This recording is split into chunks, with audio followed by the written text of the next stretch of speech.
আপনি আরএসি কাটুন বা general waiting list কাটুন বা যে কোনো ওয়েটিং লিস্ট কাটুন, আপনাকে কিন্তু রেগুলারলি চেক করতে হবে যে আইআরসিটিসি রেল কানেক্ট যে অ্যাপটি আছে সেখানে গিয়ে ট্রেন স্ট্যাটাস যে পিএনআর নাম্বার দিয়ে আপনাকে কিন্তু চেক করতে পারবেন।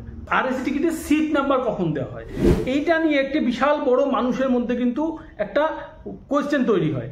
ট্রেনে দুটো রকমভাবে কিন্তু চার্ট প্রিপারেশন হয়। এই চার্ট প্রিপারেশনটা খুবই ভাইটাল, বিশেষ করে ক্ষেত্রে জেনারেল ওয়েটিং লিস্ট যখন টিকিট কাটা হয় বা আরএসি টিকিট কাটা যে কোনো ওয়েটিং লিস্ট কাটা হয়, আপনার ট্রেন ছাড়ার লাস্ট 1-2 দিন কিন্তু খুব ভাইটাল হয়। ওই সময় কিন্তু সব থেকে বেশি পরিমাণ টিকিট ক্যান্সেল হয় এবং আপনার কিন্তু চান্সেস অনেক বেশি বেড়ে যায় যে আপনার টিকিট কনফার্ম হওয়ার। এখানে আরএসি টিকিটের ক্ষেত্রে আপনার ফার্স্ট যেটা টিকিটের চার্ট তৈরি হয়, যেটা আপনার 4 ঘন্টা আগে ট্রেন যে ছাড়বে, যে ডেস্টিনেশন পয়েন্ট, যে সোর্স স্টেশন আছে যেখান থেকে ট্রেন ছাড়ার কথা, সেই টাইম, সেখানকার শিডিউল টাইম, সেই টাইম থেকে যখন ট্রেন ছাড়বে তার 4 ঘন্টা আগে কিন্তু চার্ট প্রিপারেশন তৈরি হয়। বিশেষ কিছু ক্ষেত্রে আপনার কিন্তু চার্টটি আগের দিন রাত্রে তৈরি হয়। কোন ক্ষেত্রে? আপনার যদি ট্রেন সকালে হয়, 12টার আগে হয়, তাহলে কিন্তু আপনার সেই চার্টটি আগের দিন রাত্রে তৈরি হয়ে যায়। তো এই ফার্স্ট চার্ট প্রিপারেশন হওয়ার পরেও যদি আপনার আরএসি টিকিট কনফার্ম না হয়, তবেও কিন্তু একটি চান্স থেকেই যায় আপনার আরএসি টিকিট কনফার্ম হওয়ার। এবং দ্বিতীয়বার যখন চার্ট প্রিপারেশন হয় তখন যদি কনফার্ম না হয়, তখনও যদি আপনার টিকিট কনফার্ম না হয়, তবে কিন্তু আর কোনো চান্স নেই।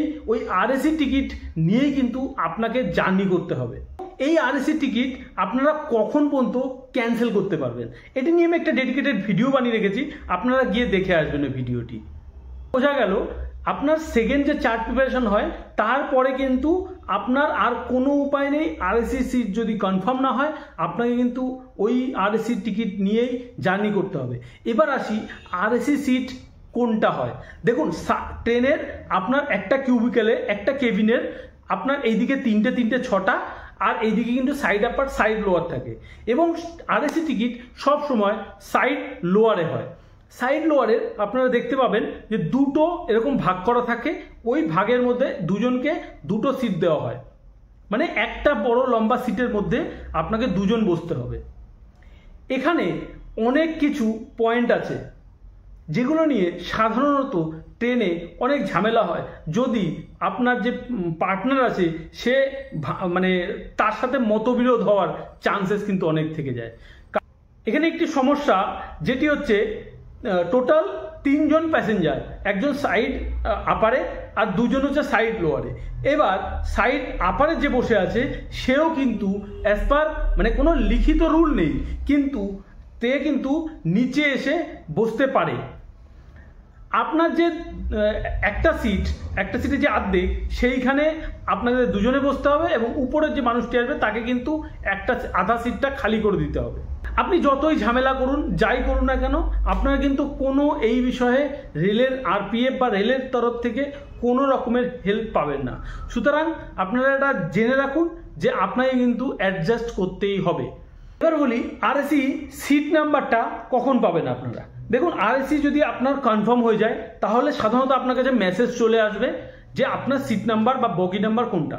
কিন্তু আপনি কিন্তু স্টেশনে গিয়ে প্ল্যাটফর্মে, যে প্ল্যাটফর্মে আপনার ট্রেন দিয়েছে সেখানে কিন্তু একটা চার্ট বোর্ড পাওয়া যায়, বা ট্রেনের গায়ে কিন্তু লেখা থাকে, চার্টের একটা পেজ ওখানে কিন্তু চিপকানো হয়।